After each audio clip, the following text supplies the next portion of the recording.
बच्चों, लेखिका ने यहाँ कहा है कि हमने उसकी जातिवाचक संज्ञा को व्यक्तिवाचक का रूप दे दिया। तो आप सबने पढ़ा है कि किसी भी विशेष व्यक्ति, वस्तु या स्थान के नाम का बोध कराने वाली संज्ञा व्यक्तिवाचक संज्ञा कहलाती है, और जो शब्द किसी व्यक्ति, वस्तु या स्थान की संपूर्ण जाति का बोध कराते हैं वह जातिवाचक संज्ञा कहलाती है। तो अभी तक वह गिलहरी का बच्चा संपूर्ण जाति का बोध करा रहा था, लेकिन जैसे ही लेखिका ने उसका नाम गिल्लू रखा वह व्यक्तिवाचक के रूप में परिवर्तित हो गया। अर्थात नाम रखते ही वह जातिवाचक संज्ञा न होकर व्यक्तिवाचक का रूप ले लिया। तो लेखिका ने उसका नाम गिल्लू रख दिया और सभी लोग उसे गिल्लू कहकर बुलाने लगे। लेखिका ने बड़े अच्छे ढंग से गिल्लू का पालन पोषण किया। बता रही हैं कि उन्होंने फूल रखने की एक छोटी डलिया ली और उसी में रुई बिछाकर उसे तार से खिड़की पर लटका दिया।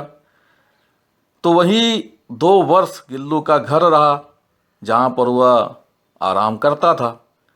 तो वह स्वयं हिलाकर अपने घर में झूलता और अपनी कांच के मनकों माने दानों सी आँखों से कमरे के भीतर और खिड़की से बाहर न जाने क्या देखता समझता रहता था, परंतु उसकी समझदारी और कार्यकलाप पर सबको आश्चर्य होता था।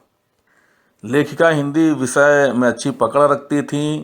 प्रायः पढ़ने और लिखने का उन्हें शौक़ था। तो जब कभी वह लिखने बैठती तब गिल्लू अपने ढंग से ऐसी क्रियाकलाप करता कि लेखिका उनसे आकर्षित हो, गिल्लू से आकर्षित हो और उसका ध्यान भंग हो, और लेखिका अपना समय गिल्लू को दे पाए।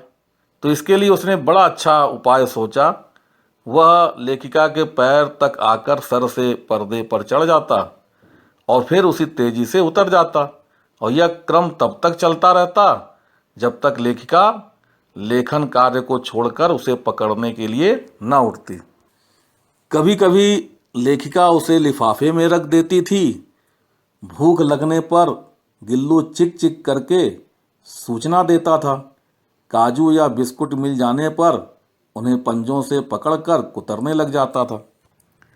फिर मौसम में परिवर्तन हुआ, वसंत ऋतु का आगमन हुआ, और यह ऋतु गिल्लू के जीवन की पहली ऋतु थी।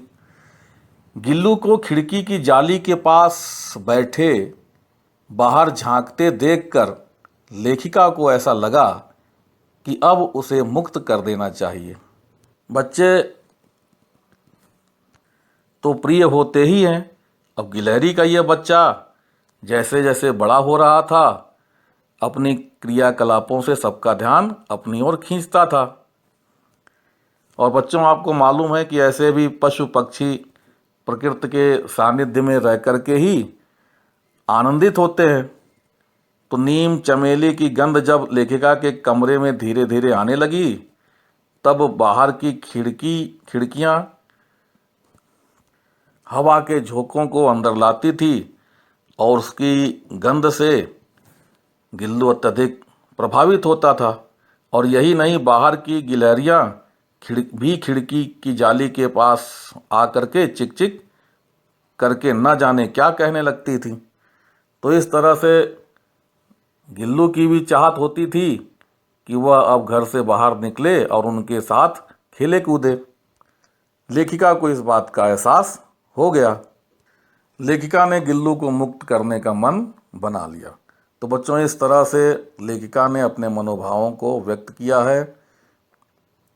गिल्लू के नामकरण से लेकर उसके धीरे धीरे बड़े होने और बदलते मौसम में बाहर की गिलहरियों को देखकर उसकी तरफ खींचे जाने की जो स्थितियां थीं उसका बड़ा ही सजीव चित्रण किया है।